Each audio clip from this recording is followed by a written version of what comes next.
My name is Luna Kayce, and I am 27 years old.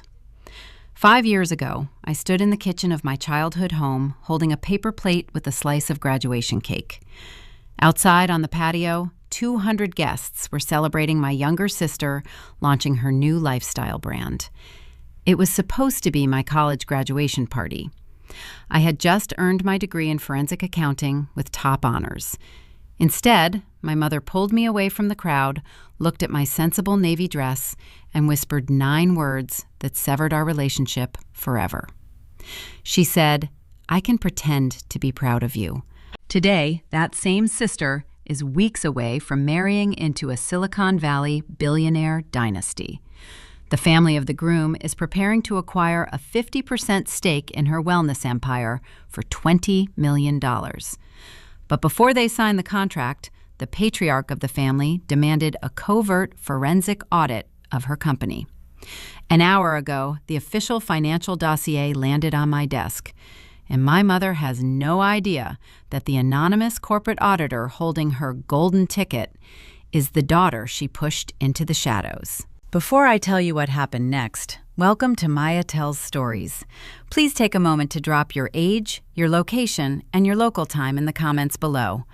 I want to know where you are right now, especially if you have ever been the invisible scapegoat in your own family. Stick around because the way this audit ends will change how you view the people closest to you. Let me take you back to May of 2021, to a terracotta patio in Orange County, California. The late afternoon sun baked the concrete around the pool. Earlier that morning, I walked across a university stage to accept my diploma. By the time we returned to the house, my milestone had been efficiently erased. Caterers navigated a maze of expensive floral arches, carrying trays of infused water and vegan appetizers. A massive banner dominated the lawn, displaying the sleek logo of Vida, my younger sister Chloe's newly launched wellness brand. Chloe stood at the center of the lawn, posing for hired photographers draped in a custom linen outfit. I stood near the sliding glass doors, wearing an off-the-rack navy dress, holding my cake in silence. Vivian, our mother, materialized from the crowd. She caught my elbow, her manicured fingers pressing into my skin just enough to dictate my movement without causing a scene. She steered me into the kitchen, letting the heavy glass door slide shut behind us, cutting off the rhythmic bass of the outdoor speakers. She turned to face me. Her eyes scanned my clothes, her expression devoid of warmth. She did not offer a congratulatory hug. She adjusted her designer silk wrap and delivered her assessment. She sighed, treating my existence as a tedious logistical error. She told me Chloe was building an empire based on aspiration and cultivating a high-end aesthetic. She said forensic accounting is grim. It brings to mind cubicles, audits, and drudgery. When investors and influencers ask what her eldest daughter does, she has to pivot the conversation. She looked me in the eye and said I did not fit the narrative they were trying to project. I did not drop the paper plate. I looked at her, waiting for a justification that never came. I took a bite of the cake. The frosting tasted like sugar and wax. Across the kitchen island, I watched Vivian pull a leather checkbook from her clutch. She hastily scribbled a payment to the lead florist, ripping the slip of paper free. My mind, trained in parsing financial data, ran the baseline numbers. I knew the remnants of my late father's life insurance had depleted 2 years prior. I knew the mortgage on this house had been quietly refinanced twice. The check Vivian just handed to the vendor was drawn on an account floating on toxic credit. They were financing a mirage. I did not argue. I did not demand the maternal validation she was incapable of providing. I simply swallowed the cake, nodded, and walked back out to the patio. I accepted the role of the invisible disappointment, recognizing the distinct tactical advantage of being underestimated. 5 years pass. It is April 2026. The California sun fractures through the floor-to-ceiling windows of a high-rise office in San Francisco. I sit behind a polished glass desk, watching the fog roll over the bay. The environment is silent, governed by the hum of encrypted servers and the sharp geometry of corporate success. A leather-bound dossier rests on my desk, delivered by secure courier 10 minutes prior. I open the cover. The target of this classified corporate audit is printed in bold lettering: Aura Vida. The parameters of my life have shifted. The conflict is no longer a matter of emotional neglect in a suburban kitchen. It is a matter of financial reality, and the ledger is finally sitting on my desk. I did not become the pathetic mid-level cubicle worker my family assumed I was.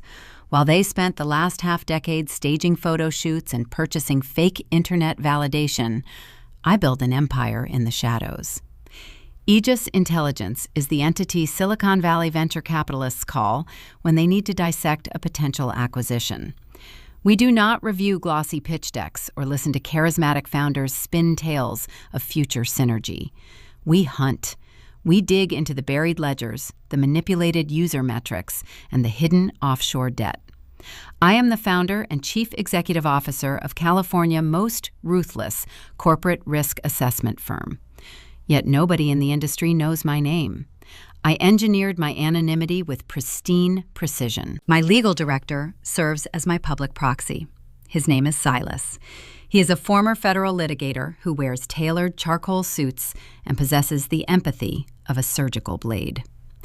When a tech billionaire demands a face-to-face meeting with the head of Aegis, Silas simply states that the founder prefers isolation. He acts as the impenetrable gatekeeper. This strategy creates an aura of exclusivity that the wealthy elite find intoxicating. Silas executes my directives flawlessly while I remain unseen. I analyze the data streams, coordinate the financial audits, and dictate the terms of engagement from the security of my glass-walled office. My family thought they had exiled a naive girl to a life of administrative drudgery. They had no idea they exiled me to the exact vantage point required to observe their eventual destruction. Silas had just delivered the classified dossier resting on my desk. I opened the heavy leather cover and began to read the raw data my team had extracted from the target company. The numbers printed on the crisp white paper told a story of profound desperation. My mother and sister spent years projecting the image of a thriving wellness brand. Their social feeds were flooded with curated luxury retreats, high-end skincare lines, and sponsored posts designed to mimic immense wealth. But the reality, buried in their actual financial architecture, was a catastrophic hemorrhage of capital. Aura Vida was not a profitable enterprise. It was a sinking ship taking on water faster than they could bail it out. Inventory costs were staggering. Profit margins were wholly fabricated.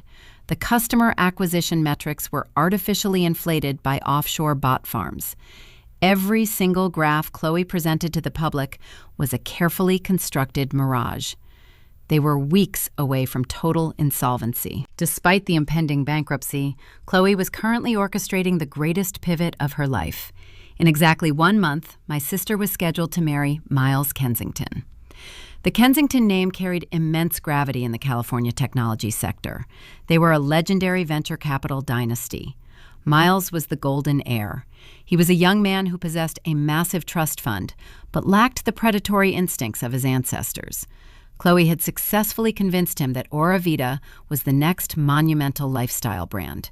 She manipulated his blind spots, painting herself as a visionary entrepreneur on the verge of global expansion. To solidify the marital union, the Kensington Family Trust was preparing to execute a $20 million buyout. They planned to acquire a 50% stake in my sister company. Chloe viewed this corporate merger as her permanent salvation. My sister made one fatal miscalculation. She underestimated Richard Kensington. The patriarch of the family did not amass a billion-dollar fortune by trusting curated aesthetic grids or charming dinner conversation. Richard despised the superficial influencer economy. He operated strictly on verifiable data and raw mathematics. He was notoriously paranoid regarding his family wealth. Unwilling to hand $20 million to his future daughter-in-law without rigorous due diligence, Richard bypassed his own internal accounting department. He demanded total discretion to avoid insulting his son before the wedding. He wanted an outside perspective, an entity that could not be swayed by emotion or social pressure. So he hired the most ruthless risk assessment firm on the West Coast. He hired Aegis Intelligence. The irony was sharp enough to draw blood. Richard Kensington paid my firm an exorbitant retainer to dismantle the financial facade of his future daughter-in-law. He handed me the exact blueprints to my family destruction. My sister and my mother believed they had successfully trapped a Silicon Valley dynasty. They assumed they were days away from securing a limitless checkbook that would erase their secret debts and fund their synthetic reality indefinitely. They had no idea that the ultimate kill switch to their $20 million golden ticket was currently sitting on the glass desk of the daughter they pushed into the dark. I traced the columns of figures on the final page of the summary report. Silas had flagged a series of unusual transfers originating from a secondary commercial account. The money trail indicated they were securing high-interest, short-term loans to cover basic operational expenses. They were borrowing money just to pay the interest on previous loans. It was a classic death spiral. I closed the leather folder. I did not feel a trace of sibling loyalty or maternal obligation. I felt the calm, clinical resolve of an auditor evaluating a terminal liability. I prepared to draft the final executive summary for Richard Kensington, the document that would officially classify Vida as a fraudulent investment. The pristine silence of my office shattered. A harsh, vibrating sound echoed against the mahogany surfaces.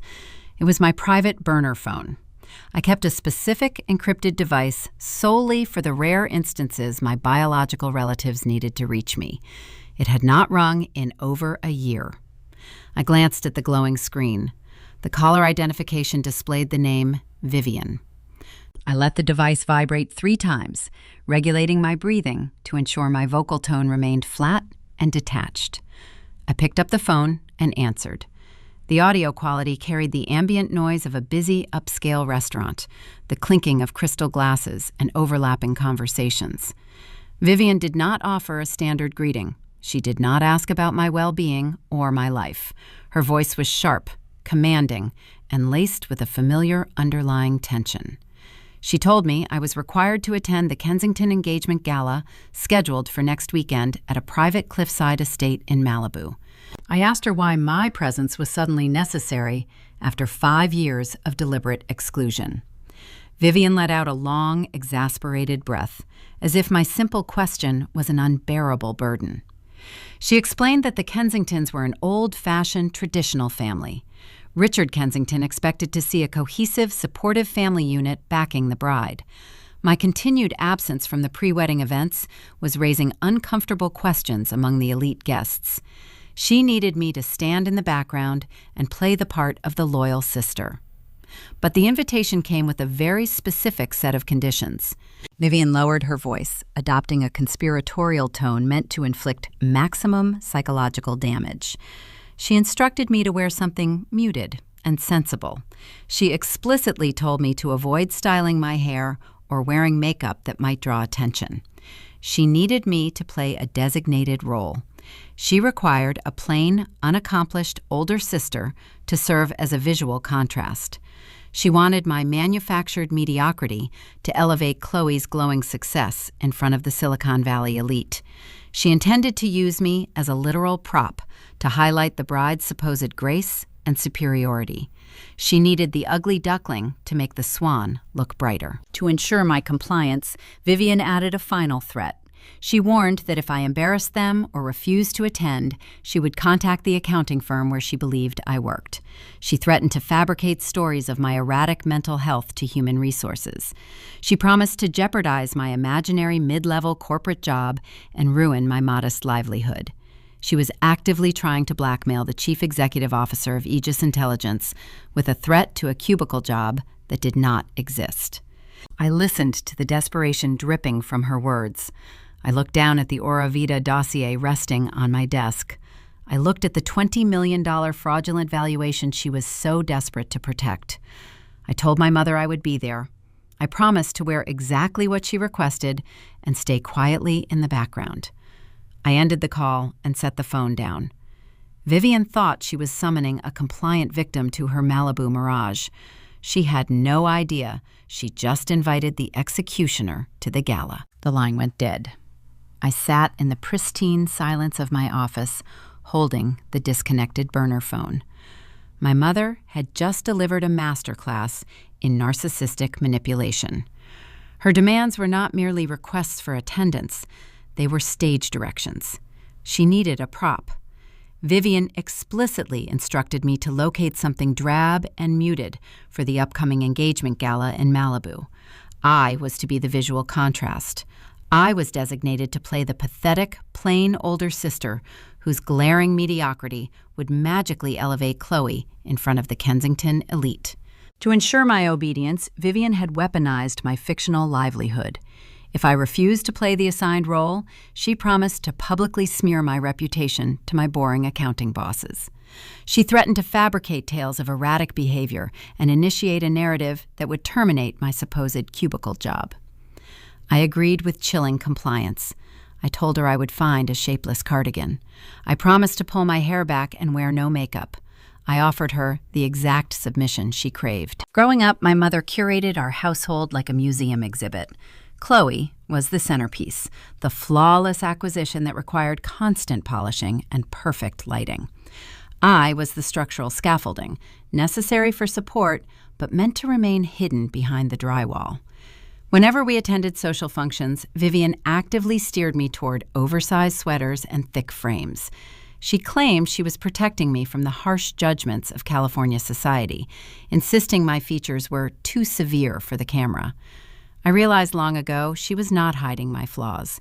She was neutralizing a threat to Chloe and her spotlight. Today, that childhood conditioning served as my greatest asset. I opened the bottom drawer of my desk and withdrew a secondary tablet. If Vivian wanted a ghost to haunt the edges of her Malibu mirage, I would gladly provide one. I embraced the tactical camouflage. My wardrobe choice was already finalized. But the clothes were just the uniform of the executioner. The real preparation required digital infiltration. I turned my attention back to the classified dossier provided by Silas. The preliminary risk assessment painted a picture of a brand-bleeding capital, but it lacked the structural root of the infection. Surface-level bank statements only show the water on the deck, not the hole in the hull. I needed to see the breach. I granted myself full administrative access to the Vida financial mainframes. For a lifestyle company claiming a $20 million valuation, their cybersecurity was embarrassingly primitive. I bypassed their two-factor authentication protocols in less than 4 minutes. The internal network populated on my monitors. I ignored the marketing budgets, the influencer retainers, and the inflated customer acquisition costs. Those were just symptoms. I deployed a tracking algorithm designed to hunt for hidden liabilities and unlisted creditors. The code sifted through thousands of encrypted transactions, cross-referencing routing numbers against known offshore tax havens. While Chloe was maxing out retail cards to buy designer handbags during our college years, I was meticulously constructing a flawless credit profile. I monitored every transaction. I built a fortress of financial stability because I knew I would never inherit a safety net. My family squandered their assets on visual currency. I hoarded actual leverage. The screen flashed green. The algorithm flagged a nested folder buried beneath 3 layers of dummy shell corporations located in the Cayman Islands. I extracted the file and opened the ledger. The numbers staring back at me were staggering. 3 years prior, exactly when Vida first began purchasing its fake online following, Chloe realized her initial seed money was gone. Instead of scaling back or admitting failure, she and Vivian sought alternative funding. They bypassed traditional banking institutions, which would have required actual collateral and verifiable revenue. They went to a shadow lender. The document on my monitor detailed a toxic, high-interest bridge loan. The terms were predatory. The interest rate compounded monthly, creating an insurmountable debt spiral. It was the financial equivalent of drinking poison to quench a thirst. But shadow lenders do not issue millions of dollars based on a charming smile or a curated aesthetic grid. They require a guarantor. They demand a signature attached to a pristine credit score and verifiable assets. I scrolled down to the final page of the loan agreement. I needed to see whose financial throat was currently under the blade. The high-resolution scan of the signature line loaded onto my primary display. My breath stopped. The rhythm of the office faded into a deafening quiet. I leaned closer to the monitor. The name signed on the dotted line was Luna Kayce. Below the forged signature rested my exact Social Security number, my previous residential address, and my personal banking routing information. Vivian always kept a locked filing cabinet in the study containing our birth certificates and tax documents. She retained physical access to my vital records long after I moved out. I assumed it was maternal hoarding. It was actually reconnaissance. My family did not just fake their success. They actively harvested my identity to finance their delusion. 3 years ago, while I was building Aegis intelligence from the ground up, Vivian and Chloe were siphoning my clean financial history to secure the bridge loan that kept Vida afloat. They committed federal wire fraud. They executed textbook identity theft. This revelation altered the fundamental chemistry of the conflict. A mother favoring one daughter over another is a tragic but common domestic dispute. A sister lying about her profit margins to secure a wealthy husband is a standard tale of Silicon Valley greed. But leveraging stolen credentials to defraud an offshore lending syndicate crosses a definitive boundary. It transitions from a moral failing into a federal felony. I sat back in my leather chair processing the sheer magnitude of their hubris. Vivian thought she was bullying a timid accountant. She believed her greatest risk was a caterer arriving late to the engagement gala.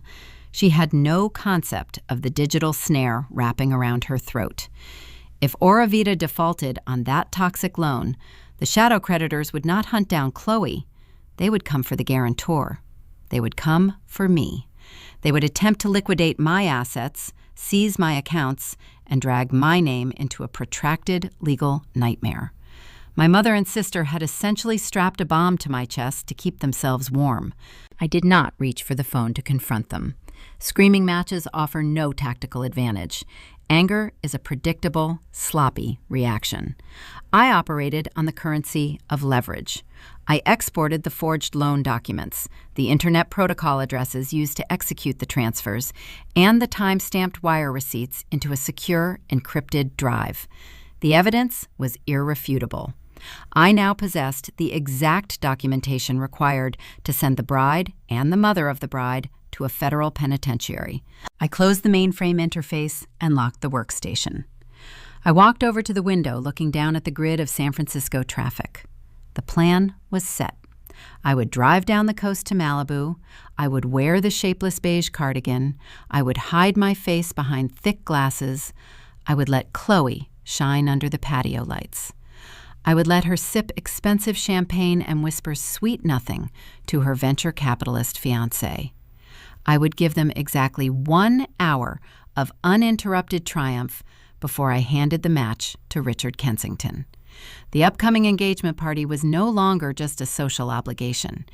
It was the designated stage for a corporate execution. The Pacific Coast Highway wound its way down toward a sprawling cliffside estate in Malibu. The sun had just dipped below the horizon, painting the sky in bruised shades of violet and gray. I arrived in a hired sedan, bypassing the long line of valet attendants who were currently parking a fleet of leased sports cars. The mansion itself was a monument to performative wealth. It featured modern architecture with severe glass angles jutting out over the crashing ocean waves below. Every inch of the property dripped with rented luxury. The floral arrangements imported from South America lined the walkways, emitting a cloying, heavy fragrance that masked the underlying scent of desperation. This was not a home. It was a movie set, constructed for a single night of financial deception. I stepped out of the vehicle and walked past the security podium. My attire was a calculated submission to my mother demands. I wore a shapeless beige cardigan that swallowed my frame, hiding the sharp, tailored lines of my posture. I paired it with thick-rimmed glasses that dulled my features and muted my eyes. I pulled my hair into a severe, unflattering knot at the base of my neck. This was my tactical camouflage. I actively suppressed my natural striking appearance, transforming myself into the designated ghost. The event staff did not look at me twice. The hired photographers tracking the arrivals ignored my presence entirely, lowering their lenses as I passed. I slipped through the massive iron gates and entered the epicenter of a $20 million illusion. I navigated the crowded travertine terrace holding a simple glass of sparkling water. The guest list was a curated collection of the California elite. Micro-influencers, Tier 2 investors, and social climbers mingled under strings of warm patio lights, pretending they were part of an exclusive inner circle. At the center of the spectacle stood my sister. Chloe wore a custom silk gown that dragged across the damp stone tiles. She clung to the arm of her fiancé, Miles Kensington. Miles represented the ultimate prize in the Silicon Valley ecosystem. He was the sole heir to a venture capital dynasty built on algorithmic trading and early-stage tech acquisitions. Unlike many trust fund beneficiaries, Miles actually possessed a brilliant analytical mind. He had studied software engineering at Stanford and understood the mechanics of a balanced ledger.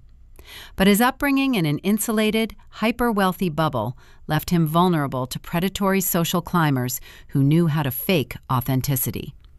Chloe identified that specific blind spot and exploited it masterfully. She mirrored his body language, laughed at the precise right moments, and spun a narrative of shared ambition. I watched them interact near a cascading champagne tower. Chloe was currently performing for a tight circle of minor tech executives. She fed them a steady stream of heavily rehearsed corporate buzzwords. I stood close enough to listen to her speak about holistic vertical integration, aspirational bandwidth, and synergistic wellness paradigms. The phrases sounded impressive to the untrained ear, but they lacked any underlying mathematical substance. She was describing a glossy marketing brochure, not a functioning economic model capable of surviving a fiscal quarter. I shifted my gaze to Miles. His physical cues betrayed his internal calculus. His smile was rigid and strained. His shoulders carried a distinct, heavy tension. He shifted his weight from side to side, his eyes darting toward the exits. The equations did not balance in his head. He possessed enough analytical training to sense the hollow core of his bride business acumen, yet he remained anchored to her side. He was paralyzed by the flashing cameras, the endless toasts, and the immense social pressure of the gathering. He was a hostage trapped inside a tailored tuxedo, unable to halt the momentum of his own engagement. I retreated toward the edge of the terrace, positioning myself near a massive swan carved from solid ice. The sculpture was already beginning to melt in the humid evening air, weeping cold water onto the stone deck. It was a fitting, temporary monument to my family empire. Before I could blend entirely into the shadows, Vivian intercepted me. My mother wore a structured emerald gown, projecting the rigid posture of a matriarch who belonged in this echelon of society. She did not offer a greeting. She closed the distance between us rapidly. Her acrylic nails gripped my forearm with bruising force, pulling me deeper into the poorly lit corner of the patio. She leaned in close, her breath carrying the sharp scent of premium gin and raw panic. She delivered her instructions directly into my ear. She told me I looked suitably pathetic. She ordered me to remain out of sight and avoid the catering staff. Above all else, she delivered a specific, venomous warning regarding the Kensington patriarch. Richard Kensington was expected to arrive at any moment. Vivian commanded me to keep my distance from the billionaire. She stated that my drab appearance would raise questions and offend his sensibilities. She threatened that if I spoke a single word to the man funding their future, she would unleash a public smear campaign that would ruin my life. She promised to call my supposed accounting bosses and make me permanently unemployable. I looked into her eyes. I saw the fragile, panicked imposter hiding behind the designer makeup. Her pupils were dilated. Her breathing was shallow. She was a woman standing on a trap door, unaware that the lever had already been pulled. She had no idea that the daughter she was currently threatening held a digital dossier containing her forged loan documents and federal wire fraud receipts. I did not flinch. I did not defend my dignity or raise my voice. I offered a slow, compliant nod. I took a sip of my sparkling water and watched her pivot back toward the crowd, instantly adjusting her face into a radiant smile for the approaching photographers. The ambient noise of the party suddenly shifted. The rhythmic jazz playing over the outdoor speakers faded into complete silence. A hired master of ceremonies stepped onto an elevated wooden stage constructed directly over the infinity pool. He tapped the chrome microphone, commanding the immediate attention of the 500 guests. He projected a booming theatrical voice, welcoming the attendees to a historic union of love and enterprise. He declared that tonight was not merely a celebration of an impending marriage. It was the dawn of a new corporate era. He pointed toward the balcony above the stage, announcing that in exactly 1 hour, the Kensington Family Trust would formalize their commitment. The formal signing of the $20 million acquisition term sheet would take place right there on the main stage under the California stars. The crowd erupted into thunderous applause. Chloe raised her champagne flute, blowing a practiced kiss to the audience. Miles offered a strained, hesitant wave. The timeline was officially set. The countdown had begun. I placed my glass on a passing waiter tray. I reached up, pretending to adjust a loose strand of hair near the nape of my neck. My fingers brushed against a discreet, flesh-colored earpiece tucked out of sight. I activated the secure transmission line connecting me to the Aegis intelligence control room back in San Francisco. I spoke 2 words into the hidden microphone. Arm it. The digital snare was now live. I had 60 minutes until the ink dried on a fraudulent contract. 60 minutes until my sister attempted to cash a stolen lottery ticket built on my identity. But before the master of ceremonies could even step down from the podium, a new presence shifted the atmospheric pressure of the terrace. The heavy wooden doors of the main house swung open, and the true architect of the Kensington wealth stepped into the night. The game was about to change. The heavy wooden doors of the main house swung open.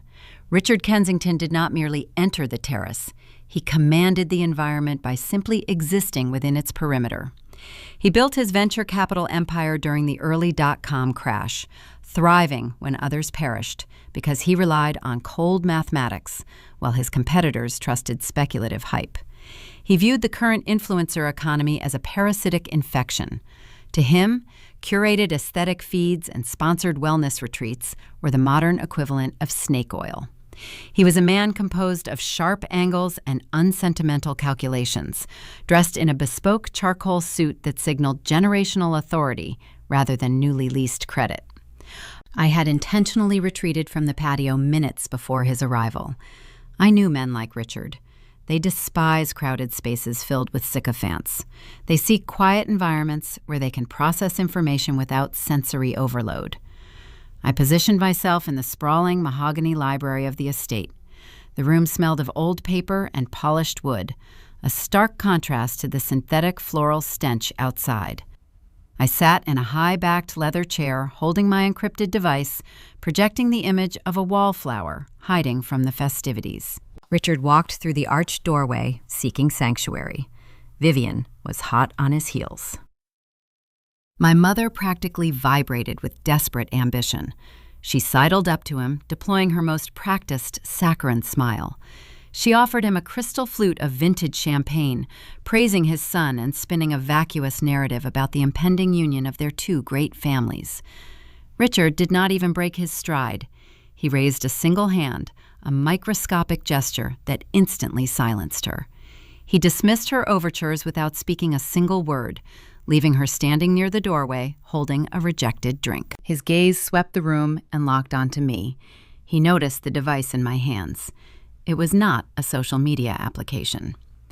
The screen displayed a dense matrix of macroeconomic indicators and algorithmic trading models.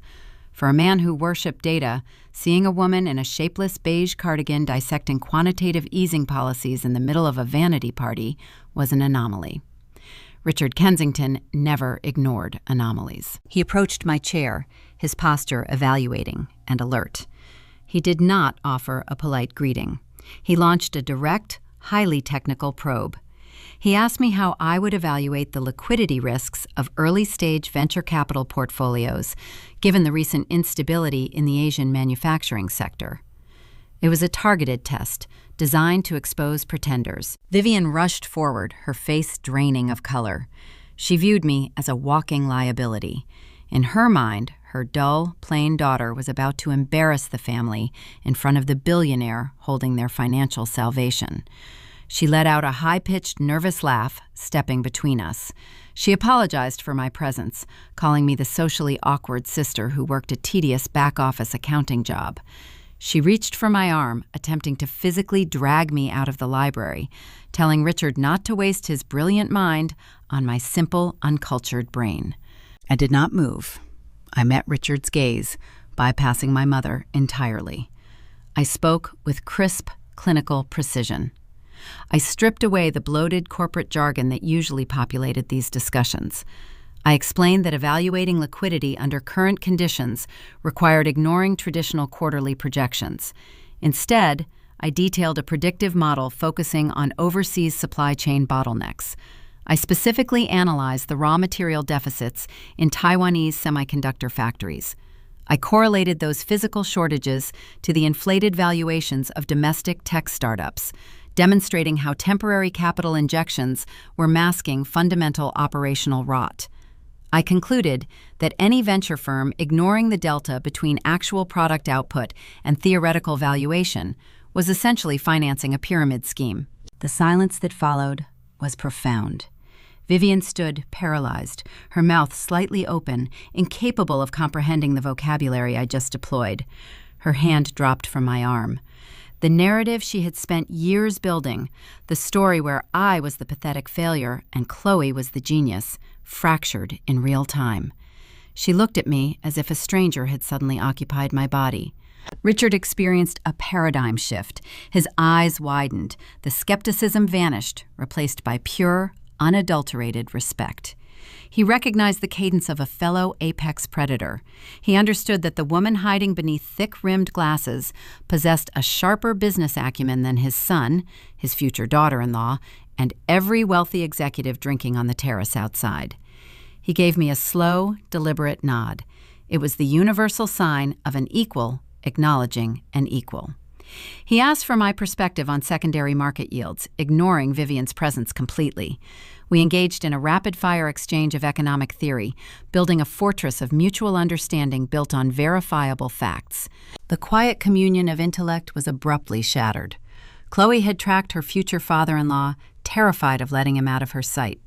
She appeared in the library doorway, her custom silk gown rustling against the doorframe. She took in the scene.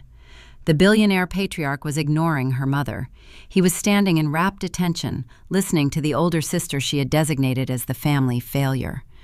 The carefully constructed facade of the radiant, benevolent bride cracked. Chloe felt the narrative slipping through her fingers. Panic overrides logic. Instead of gracefully entering the conversation, Chloe marched across the Persian rug, her face flushed with unchecked rage. She made a fatal tactical error. She abandoned the sweet, holistic persona she had sold to the Kensington family. She pointed a manicured finger directly at my face and raised her voice. The melodic tone she used for her lifestyle brand vanished, replaced by a shrill, venomous screech. She called me a pathetic, jealous spinster trying to ruin her perfect night. She accused me of cornering her future father-in-law to spout meaningless numbers just to steal her spotlight. She explicitly demanded that I leave the estate immediately. She ordered me to vanish before the contract signing commenced on the main stage. She threw a petty, vicious tantrum in front of the very man whose signature she needed to survive. Richard watched the bride-to-be unravel. The billionaire narrowed his eyes, observing the stark contrast between my icy composure and Chloe's frantic insecurity. He saw the ugly truth leaking out from behind her expensive makeup. Chloe assumed her outburst would force me into submission. She expected me to lower my head, apologize, and scurry out the back door like I always did. She expected Richard to side with his future family member and dismiss the rogue accountant. I did not flinch. I remained seated in the leather chair, my expression a pristine blank slate. I looked at my sister, watching the desperation radiate from her pores. She was a woman demanding the eviction of the only person holding the keys to her survival. She had no idea that her demand for my removal was about to trigger the arrival of the one man capable of burning her entire fabricated world to ash. The echo of my sister and her shrill demand lingered in the mahogany library. Chloe stood on the Persian rug, her chest heaving, waiting for her future father-in-law to validate her tantrum. She expected Richard Kensington to summon his private security detail and have me forcibly removed from the premises. She anticipated a swift confirmation of her supreme status within the family hierarchy. Instead, she received a masterclass in billionaire stoicism. Richard did not blink. He did not rush forward to comfort the distressed bride. He observed her unraveling with the detached curiosity of a scientist watching a flawed equation fail to balance. In the high-stakes arena of elite venture capital, emotional volatility is the most reliable indicator of operational incompetence. A founder who loses her composure over a quiet intellectual conversation in a library is a founder who will inevitably panic during a fiscal crisis. By screaming at me, Chloe had effectively highlighted her own unstable foundation. The quiet stretched, heavy and suffocating. Vivian stood frozen near the doorway, clutching her rejected champagne flute, recognizing the catastrophic shift in the atmosphere. The matriarch knew her golden child had just committed a critical, unforced error. Richard finally spoke. His voice was low, carrying the resonance of a gavel striking solid wood.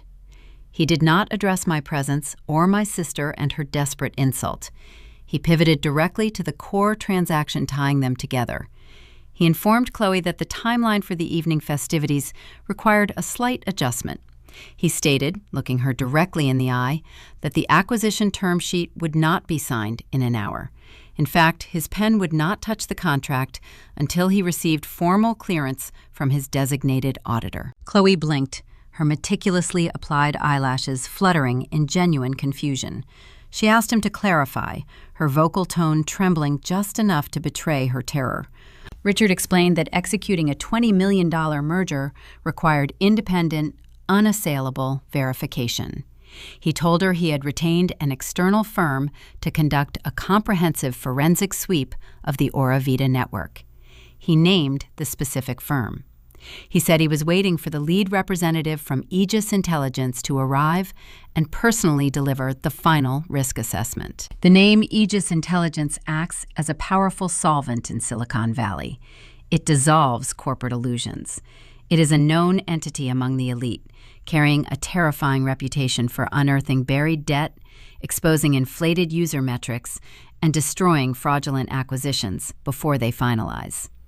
Hearing that specific name spoken aloud in her own rented mansion triggered a visceral biological response in my sister. I watched the blood drain from Chloe's face. The vibrant, healthy flush she marketed to her millions of online followers vanished, leaving behind a stark, pale mask of dread. Her eyes darted rapidly toward Vivian, seeking maternal rescue, but our mother looked equally paralyzed. The reality of their offshore bridge loan and the forged guarantor's signature hovered like an invisible guillotine over their heads. Survival instincts kicked in. Chloe had spent her entire adult life faking success, and she possessed a remarkable ability to pivot under extreme pressure. She forced a synthetic, radiant smile onto her face. It was a terrifying display of cognitive dissonance. She clasped her hands together, assuring Richard that she welcomed the rigorous scrutiny. She lied with breathtaking audacity, bragging that her ledgers were pristine, her profit margins were historic, and the impending audit would only prove the immense inherent value of her lifestyle brand.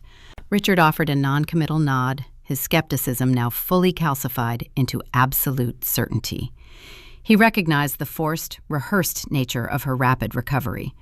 Sensing the lingering doubt in her future father-in-law, Chloe needed to reassert her dominance. She needed to project unyielding authority by stepping on a familiar, safe target. She turned her attention back to me. The fake smile dropped instantly, replaced by a spiteful, calculated sneer. She looked at my shapeless beige cardigan, my severe bun, and my thick glasses. She told me I needed to leave because the adults were conducting real business. She leaned closer, her tone dripping with toxic condescension. She said my little accounting brain could not possibly comprehend the mechanics of a $20 million valuation. She told me to go back to my drab cubicle, process my boring spreadsheets, and leave the empire building to the true visionaries. I did not respond to the provocation. I simply held her gaze, noting the slight, uncontrollable tremor in her hands. She was a hollow vessel echoing with panic, trying to strike a ghost.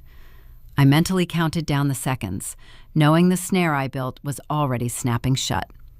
Right on cue, the heavy mahogany doors of the library swung open. The sudden, sharp movement drew every eye in the room. Silas stepped across the threshold. My legal director did not look like a typical corporate accountant or a mid-level auditor. He moved with the predatory, unhurried grace of a corporate assassin.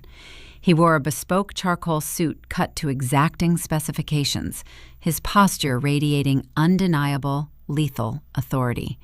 In a city where tech executives favor casual hoodies to project approachability, Silas utilized formal tailoring as a psychological weapon.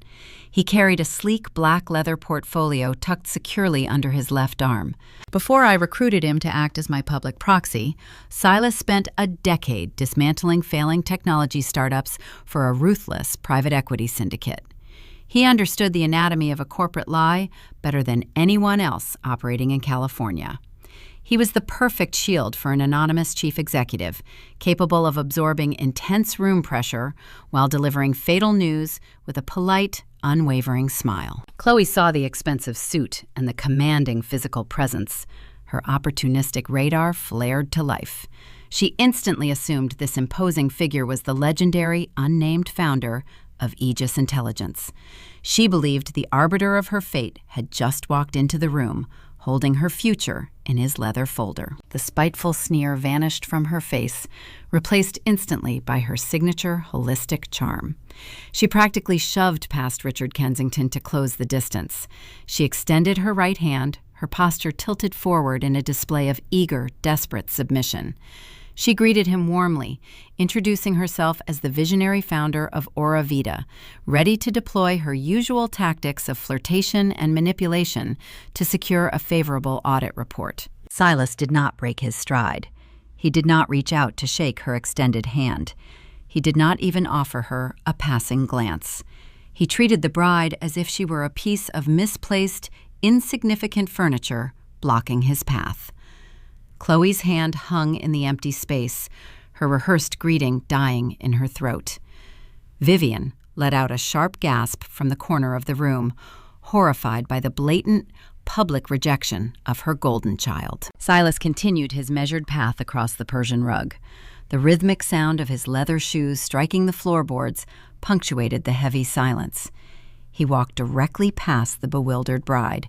He bypassed Richard Kensington, though he offered the billionaire a microscopic, respectful tilt of the chin in passing, acknowledging the man who paid the retainer. He stopped squarely in front of the high-backed leather chair where I sat. He stood before the woman wearing the oversized cardigan and the dull, vision-obscuring glasses. The ambient noise from the patio outside seemed to evaporate entirely. The library fell into a dead, electric quiet. The air pressure in the room shifted, growing heavy with impending revelation. Silas adjusted his stance, projecting total professional deference. He bowed his head slightly, an unmistakable, deliberate gesture of deep subordination. He extended both hands forward, offering the black leather portfolio directly to me. He did not look at the billionaire standing a few feet away. He did not look at my horrified mother shivering in the corner. He looked only at the invisible scapegoat, waiting patiently for my next command. Silas stood with the posture of a seasoned sentinel. His tailored charcoal suit absorbed the ambient light of the mahogany library. He did not acknowledge the frantic bride or the stunned billionaire. He maintained his focus solely on my position. His voice cut through the stifling atmosphere, carrying the crisp, resonant timbre of a seasoned litigator presenting irrefutable evidence to a judge. He spoke clear, measured words. The final forensic audit is complete, CEO, awaiting your directive. The title dropped onto the Persian rug like a lead weight. 3 simple letters dismantled a lifetime of carefully orchestrated familial propaganda. Chloe extended hand, previously reaching out to greet the man she assumed was her savior, froze in the empty space between them. The synthetic, holistic radiance she utilized to enchant venture capitalists fractured into a dozen jagged pieces. Her facial muscles twitched involuntarily. Her brain rejected the incoming data stream. The narrative she had internalized since childhood dictated that I was a slow, uninspired failure destined for a windowless cubicle. Hearing her designated scapegoat addressed as the chief executive officer of California's most feared corporate risk assessment firm triggered a catastrophic cognitive dissonance. She stared at Silas, then slowly turned her head to look at me, her eyes wide with a feral, trapped panic. A sharp acoustic crack pierced the heavy quiet. Vivian lost all motor control in her hands. The crystal champagne flute slipped through her fingers and struck the floor. The delicate stem snapped. Vintage alcohol spilled across the intricate woven threads of the expensive rug, seeping into the fibers like a dark stain. Vivian did not attempt to retrieve the broken pieces. She stared down at the mess, her shoulders slumping.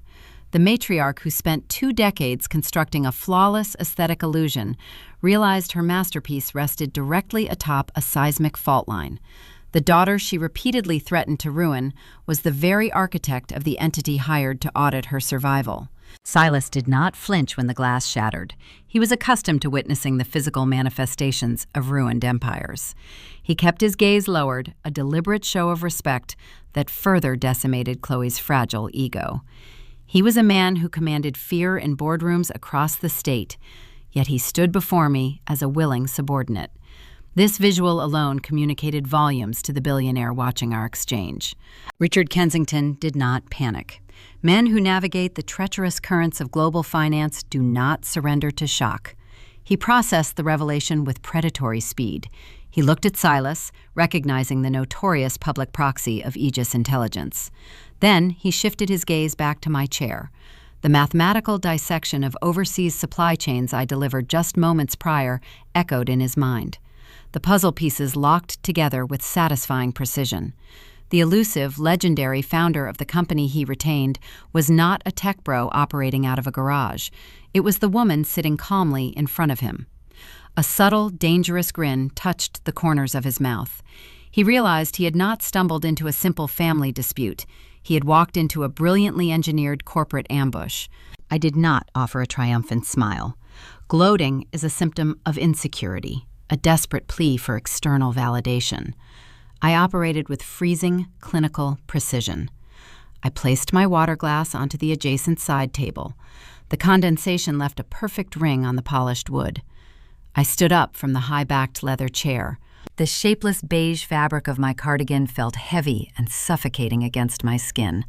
I gripped the top button. For my entire life, my mother dictated my wardrobe. She purchased muted earth tones, oversized cuts, and dull fabrics. She recognized early on that my natural physical architecture posed a direct threat to her golden child. Chloe required hours of expensive contouring, premium hair extensions, and strategic ring lighting to achieve her marketability. My features were stark, symmetrical, and effortless. Vivian knew that if I stood next to my sister without a disguise, the manufactured nature of Chloe beauty would become glaringly obvious. She forced me into the shadows so her preferred investment could pretend to be the sun. I unfastened the buttons one by one. I slipped the oversized garment off my shoulders and let it fall. It landed in a discarded heap on the floor, a physical manifestation of my childhood subjection. Beneath the tactical camouflage, I wore a custom-tailored emerald silk blouse. The deep green fabric draped flawlessly across my frame, projecting undeniable, razor-sharp authority. The color was vivid and commanding, capturing the ambient light and holding it. I bought the blouse the day Aegis secured its first 9-figure contract. It was my armor, woven from pure competence. I reached up and grabbed the thick-rimmed glasses resting on my face. My vision was already 20/20. The frames contained non-prescription glass, serving merely as a prop designed to dull my eyes and obscure my cheekbones. I tossed the spectacles onto the table next to the water glass. I pulled the severe elastic tie from my hair, letting the dark strands fall freely around my shoulders. Shedding the disguise was a quiet, internal victory. For years, I had internalized the narrative that my worth was tied to my ability to remain unseen. I accepted the paper plates in the kitchen corners. But as the emerald silk caught the light, I felt the phantom weight of my mother expectations dissolve. I was no longer playing a role to maintain domestic peace. I was occupying my rightful space in the corporate hierarchy. The transition was not an act of revenge. It was an act of profound, undeniable truth. The power dynamic within the library inverted within a span of 10 seconds. I shed the skin of the dowdy wallflower. I revealed the apex predator hiding underneath. Silas remained in his deferential posture, his arms extended. I closed the distance between us. I reached forward and took the black leather portfolio from his hands. The leather felt cool, substantial, and heavy with consequence. It contained the financial autopsy of Vida. It held the receipts for the fake followers, the empty warehouses, and the predatory offshore bridge loan. I turned my gaze directly toward my sister. The conflict escalated to its boiling point. Chloe took a ragged, shallow breath. The oxygen seemed to evade her lungs. She looked at the discarded beige cardigan on the floor as if it were a venomous snake. The realization that I had infiltrated her sanctuary, wearing a disguise specifically tailored to mock her own superficial values, began to penetrate her panic. I had played her game, accepted her insults, and let her construct a towering monument to her own vanity, only to reveal that I held the detonator all along. She was visibly trembling. The custom silk wedding gown she wore suddenly resembled a cheap, ill-fitting costume. She opened her mouth to speak, perhaps intending to hurl another insult or demand a logical explanation for the nightmare unfolding before her. Her vocal cords failed to produce a sound. Fear paralyzed her respiratory system. She realized the $20 million merger she desperately needed to cover her tracks was currently resting inside the folder I held in my hands. The woman she had just ordered to leave the premises was the sole arbiter of her destiny. Richard stepped forward, bridging the gap between the weeping matriarch and the hyperventilating bride. He ignored their distress entirely.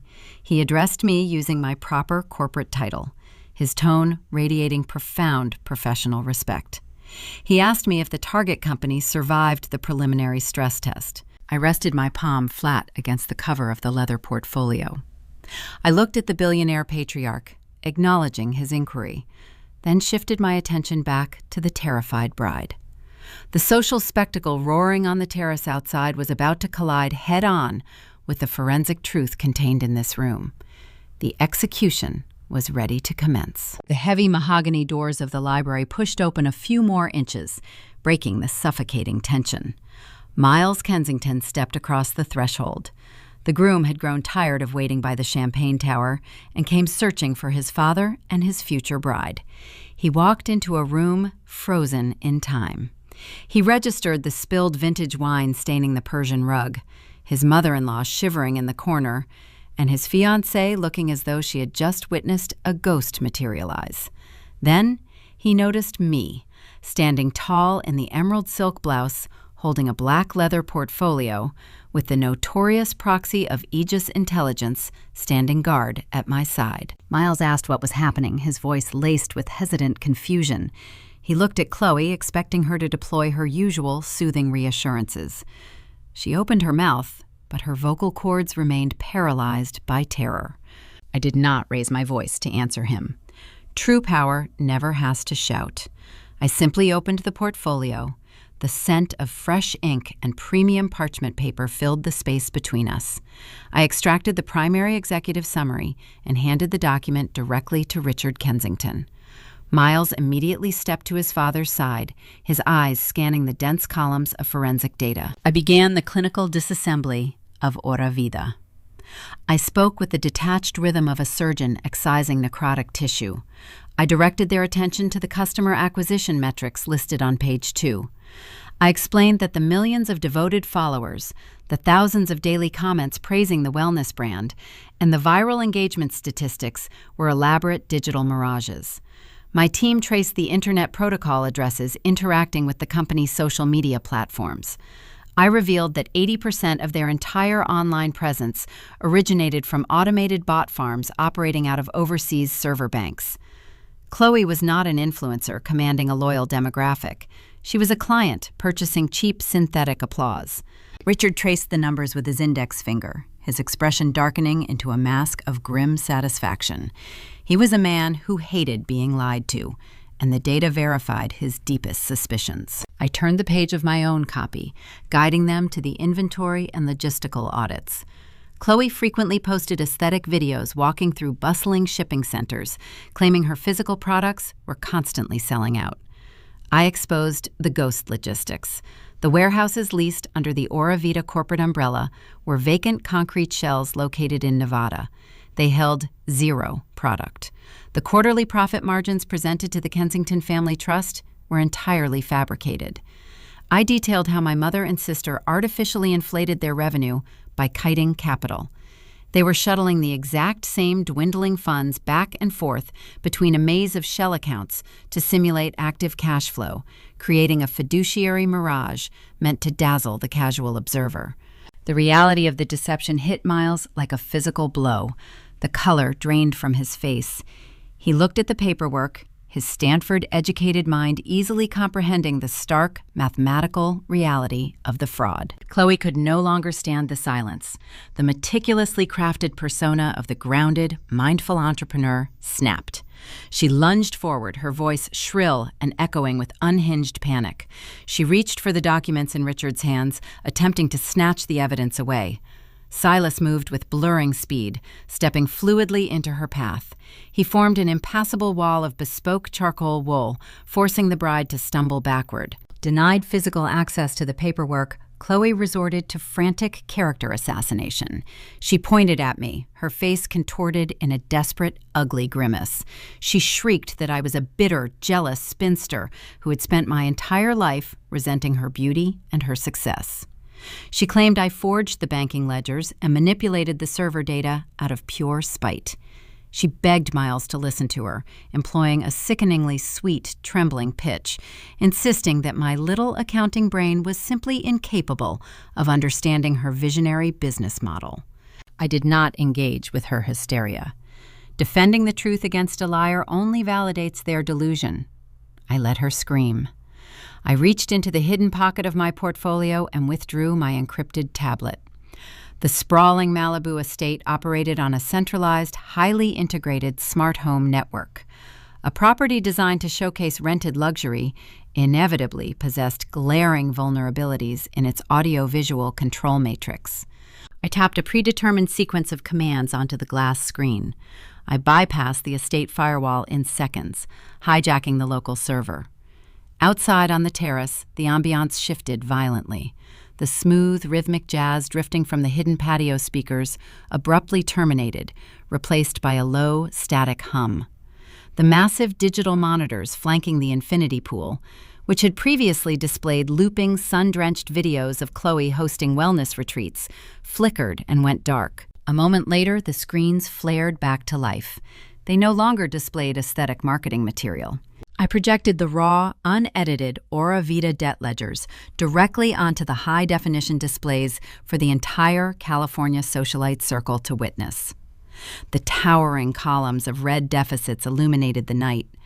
I broadcast the offshore account balances, the staggering retail liabilities, and the irrefutable bankruptcy projections. I painted the patio in the glaring, undeniable light of their financial ruin. Through the floor-to-ceiling glass walls of the library, we watched the immediate fallout.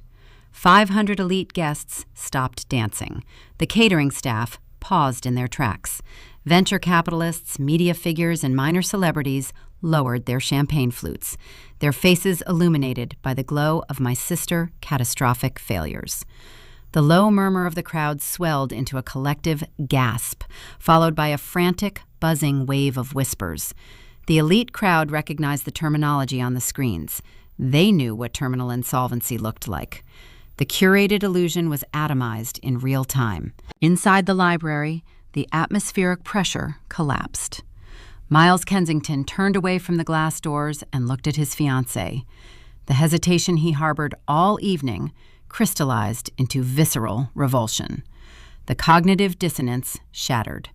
He realized the woman standing before him was not a partner seeking a marital union. She was a parasite seeking a host. He took a distinct, deliberate step backward. The physical distance between the groom and the bride suddenly felt like an uncrossable canyon. He understood that the $20 million merger was never an investment in a thriving brand.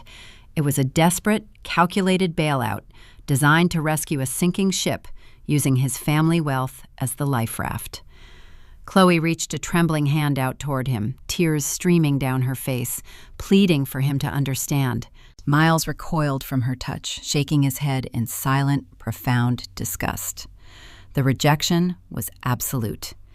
Vivian witnessed the groom step away. She looked through the glass at the staring crowd, pointing at the digital monitors. The matriarch saw her golden ticket burning to ash.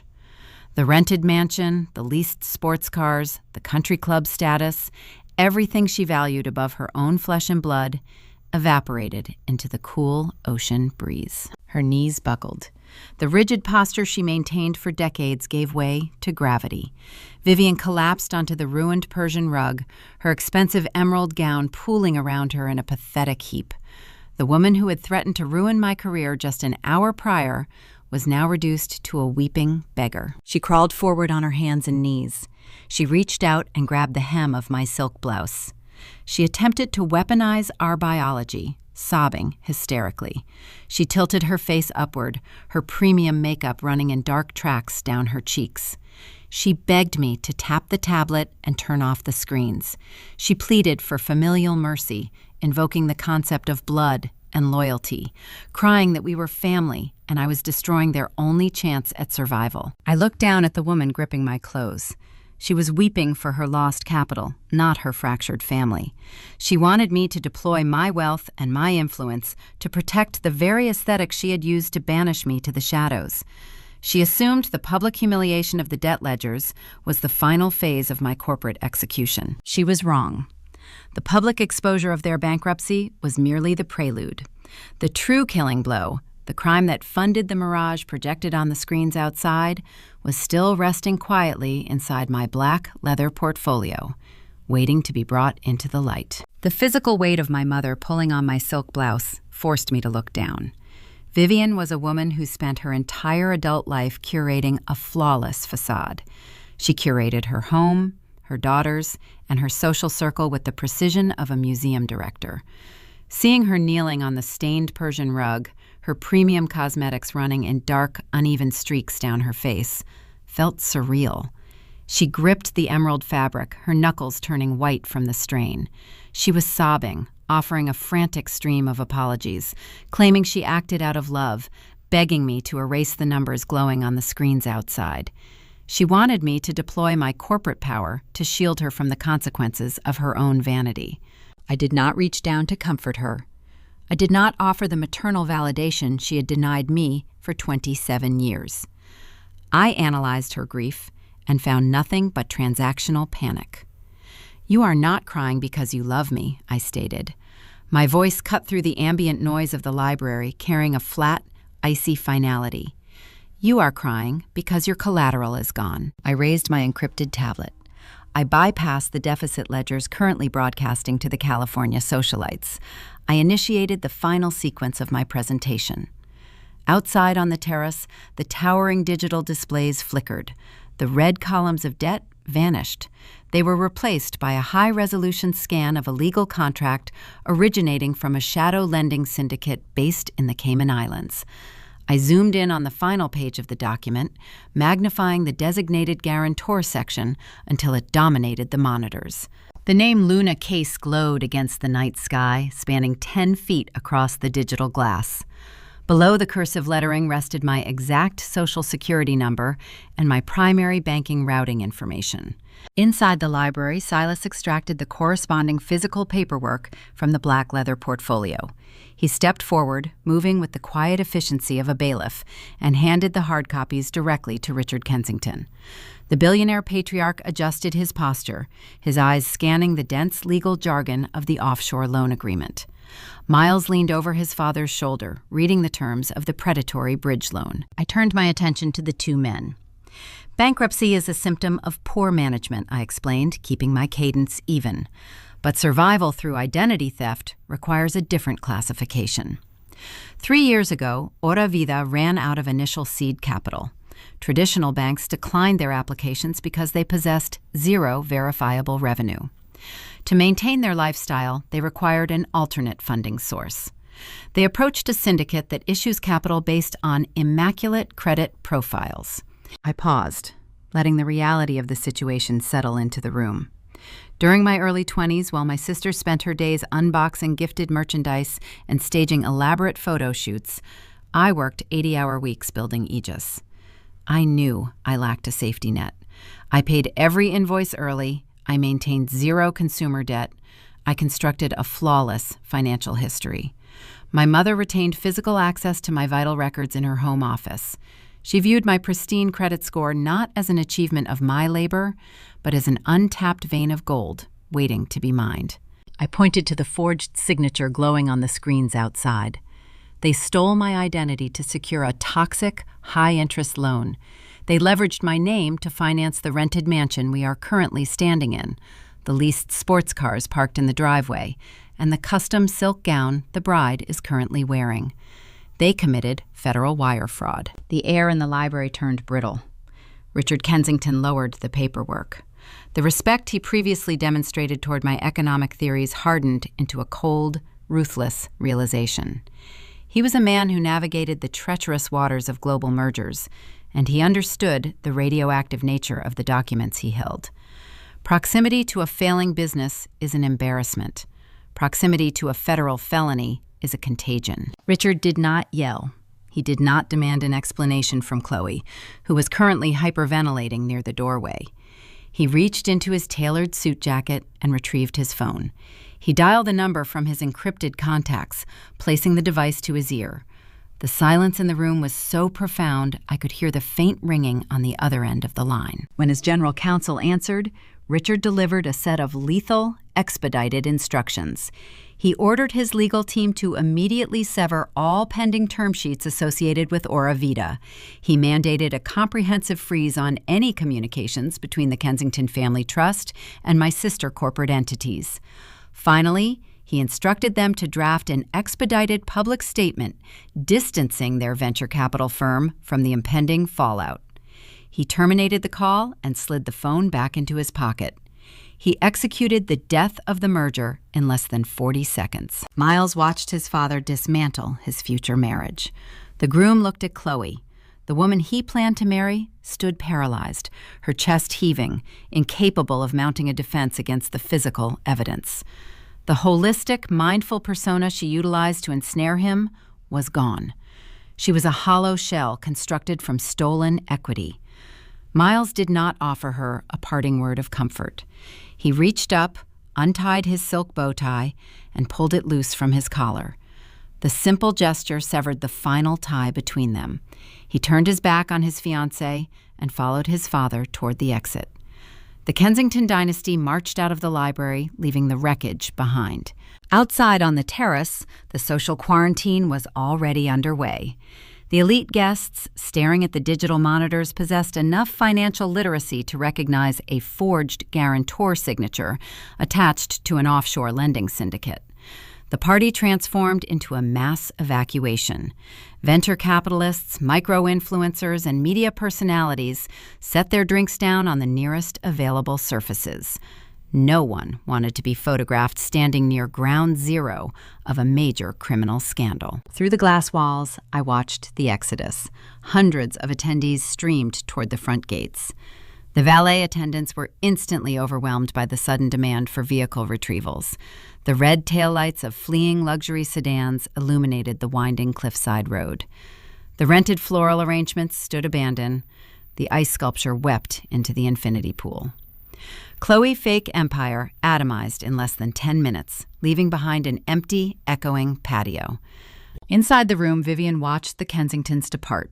The sound of the heavy mahogany doors clicking shut severed her final tether to elite society. Her weeping shifted from a plea for mercy into a frantic, delusional bargaining phase. She looked up at me, her hands still gripping the emerald silk of my blouse. The panic in her eyes mutated into a twisted, entitled calculation. She had just watched me command a billionaire. She heard Silas address me as the chief executive officer of Aegis. Her brain processed my immense, hidden wealth and formulated a new strategy. She wiped a streak of ruined makeup from her cheek. She demanded that I fix the situation. Her voice carried the familiar, commanding tone she used when assigning me to the shadows. She insisted that my firm must possess the liquid capital to pay off the shadow lenders. She ordered me to wire the funds to the Cayman Islands, clear the toxic debt, and silence the creditors. She reasoned that since I was successful, I owed it to the family to protect our aesthetic. She wanted me to buy her way out of a federal crime, assuming I would simply absorb the financial blow to maintain domestic harmony. I looked down at the woman who birthed me. She remained fundamentally incapable of perceiving me as anything other than a resource to be harvested. Even in the face of her own destruction, she expected me to clean up the mess. I stepped backward. The movement was slow, deliberate, and final. The smooth emerald silk slipped effortlessly from her trembling fingers. She reached out to grab the fabric again, grasping at empty air.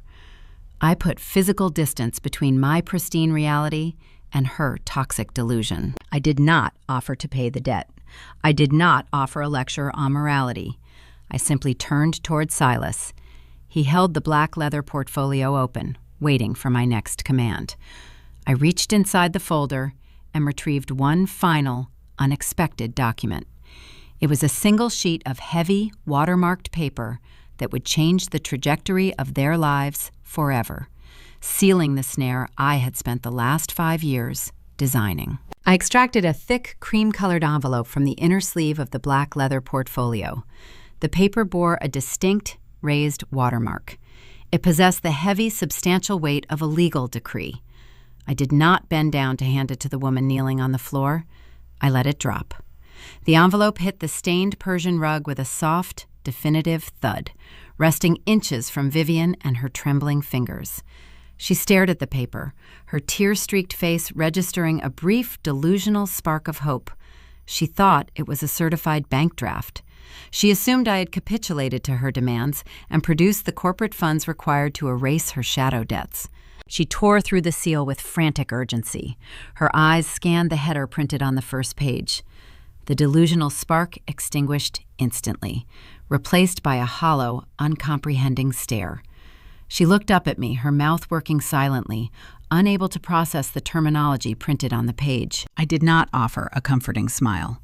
I maintained a posture of pristine detachment. "That is not a bailout check," I stated, my voice echoing off the mahogany bookshelves. "It is a formal notification of a federal indictment." I allowed the legal terminology to permeate the room. I explained the mechanical reality of my profession. Operating the premier corporate risk assessment firm in California comes with strict statutory obligations.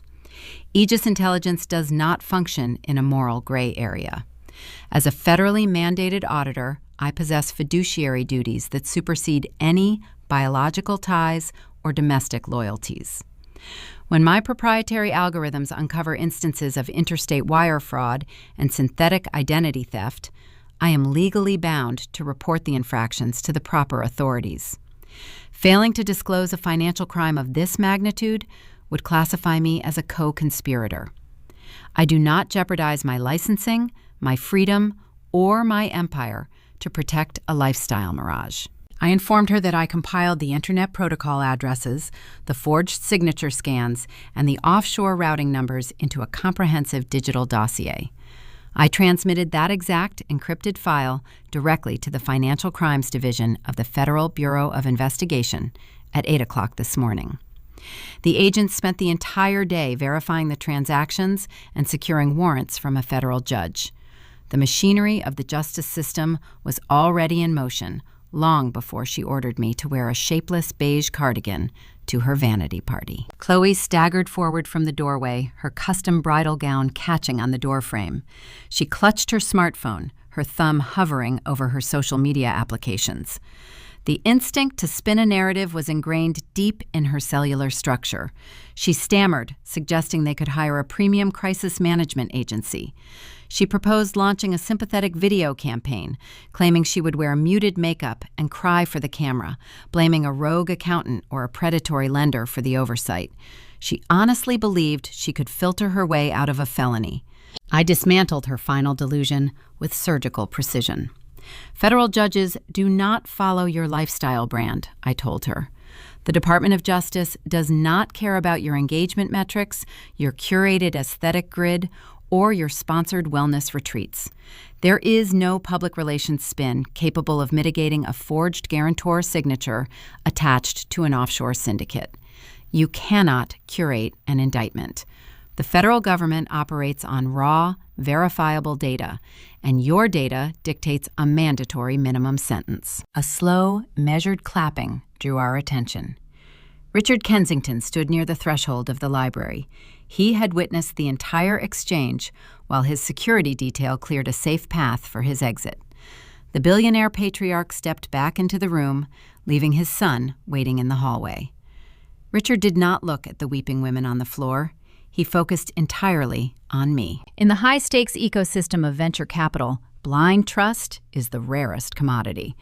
Witnessing a chief executive prioritize the law and the integrity of her firm over the survival of her own corrupt relatives resonated deeply with him. It demonstrated an uncompromised ethical framework. Richard closed the distance between us. He extended his right hand. I met his grip.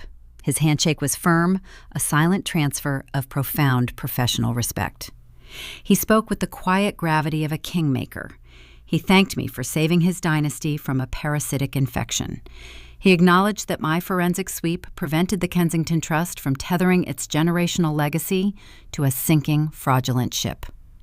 Before he released my hand, he made a formal business proposition. He offered Aegis Intelligence a permanent, highly lucrative retainer to oversee all future acquisitions for his global portfolio. He secured my services, recognizing that an auditor willing to indict her own mother is an auditor who cannot be bought. I accepted the terms. Richard offered a brief nod, turned on his heel, and exited the library for the last time. The heavy wooden doors clicked shut, sealing the fate of the women left behind. The silence inside the room contrasted with a sudden, dramatic shift occurring on the terrace outside. The initial wave of fleeing guests had triggered a feeding frenzy among the paparazzi stationed beyond the iron gates. Flashes of white light strobed through the floor-to-ceiling glass walls as photographers attempted to capture the mass exodus of the California elite. But the erratic white flashes were quickly overwhelmed by a different spectrum of light. Harsh rotating beams of red and blue pierced the coastal fog. The distinct rhythmic strobing reflected off the surface of the infinity pool and painted the glass walls of the library in alternating colors. The distant wail of sirens cut through the sound of the crashing ocean waves, growing louder by the second. The screech of heavy tires stopping on the gravel driveway echoed through the property. Law enforcement had navigated the winding Pacific Coast Highway. The federal snare I armed that morning had officially snapped shut. Chloe watched the red and blue lights wash over her white silk gown. The reality of the approaching authorities shattered her final psychological defense. Her knees buckled. The golden child, the woman who spent years carving a fake life out of stolen equity, collapsed onto the floor next to the broken crystal flute. Her rented couture pooled around her, a tangled mess of expensive fabric and ruined ambition. She pulled her knees to her chest, trembling uncontrollably, as the heavy footsteps of tactical teams and federal agents echoed across the stone patio outside. Radio static and harsh commands filtered through the glass doors. Vivian remained frozen, clutching the watermarked envelope against her chest. She looked around the sprawling cliffside mansion.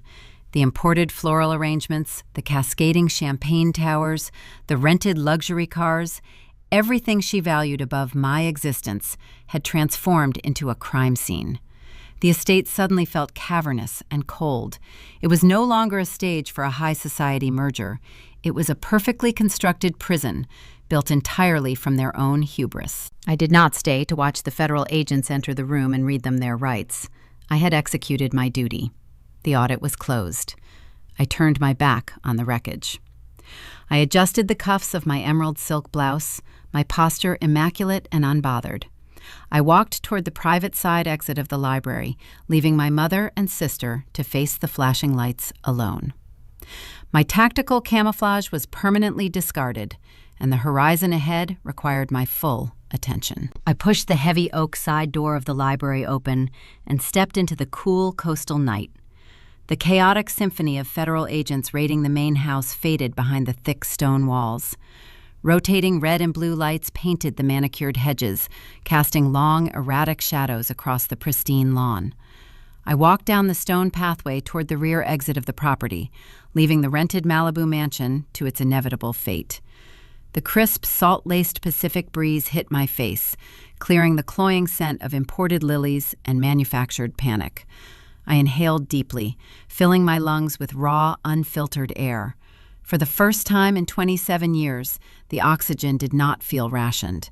5 years ago, I stood on the sun-baked patio holding a flimsy paper plate, listening to my mother deliver a sentence designed to break my spirit. She told me she could not pretend to be proud of me. I spent half a decade carrying the weight of those 9 words. I built a corporate empire in the dark, secretly hoping the sheer magnitude of my success might eventually earn a fraction of the maternal validation she lavished on my sister. I operated under the assumption that if I just became undeniable, she would have no choice but to acknowledge my value. Tonight, standing on the precipice of the Pacific Ocean, that invisible weight simply evaporated. I realized the profound tragedy of my mother and her existence. Her pride was never a trophy worth fighting for, because her metric for value was entirely counterfeit. She worshipped a mirage. Earning her approval would have required me to compromise my own structural integrity. I stopped walking and looked out at the dark expanse of the water. The horizon stretched endlessly, unbothered by the flashing sirens behind me. The burden of seeking her permission to exist was permanently lifted. The destruction of Vida was not an act of cruelty on my part. It was the natural, inescapable math of their own choices. We live in a society deeply infected by performative culture. The modern American landscape is littered with individuals who exhaust their vital energy curating a digital aesthetic. They prioritize the appearance of wealth over the generation of actual value. They lease their cars, finance their wardrobes, and filter their faces until the reflection in the mirror is a stranger.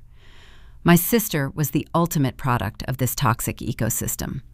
Vivian groomed Chloe to be the golden child, shielding her from consequence and accountability.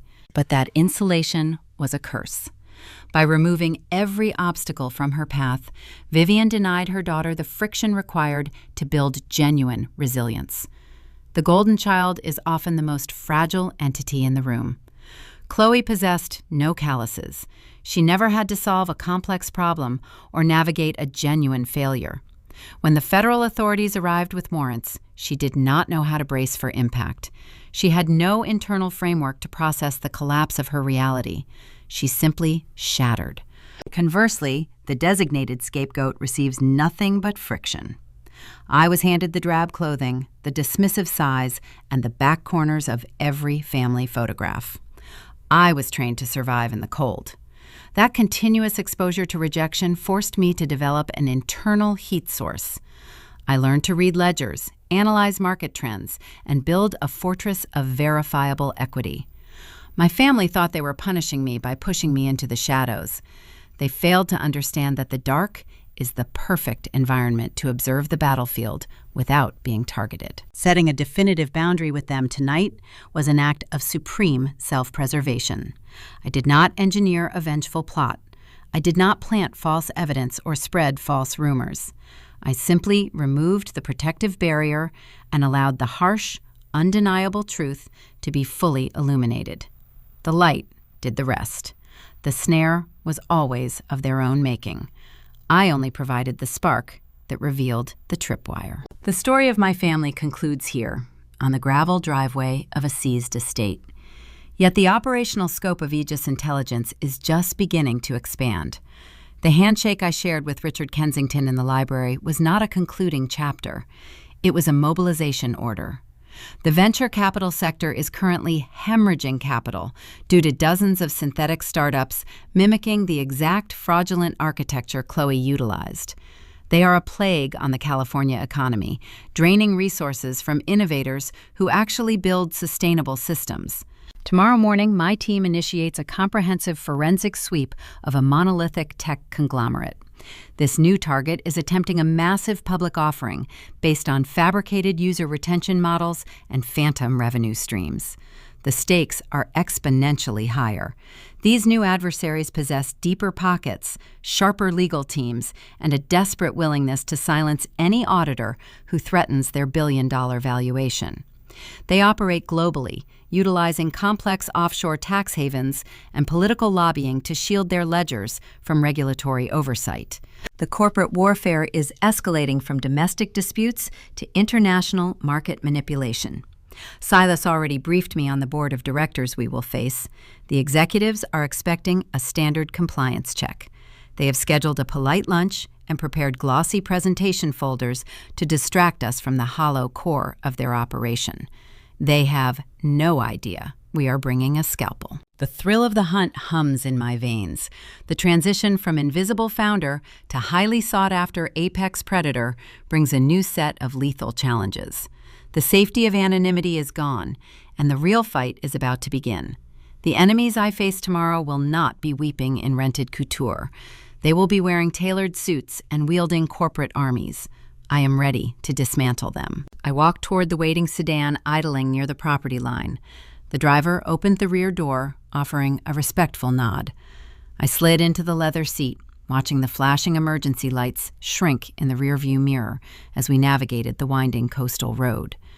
The transition was complete. If you are listening to this and you recognize the familiar ache of being the family disappointment, I want you to internalize a crucial reality. Do not waste your finite energy attempting to satisfy people who demand you shrink to make them comfortable. The flaws they project onto you are merely reflections of their own hollow insecurities. You do not owe them your compliance. You do not owe them your sanity. You hold the power to draft your own terms of engagement. True worth is never defined by the individuals who force you to hide your brilliance.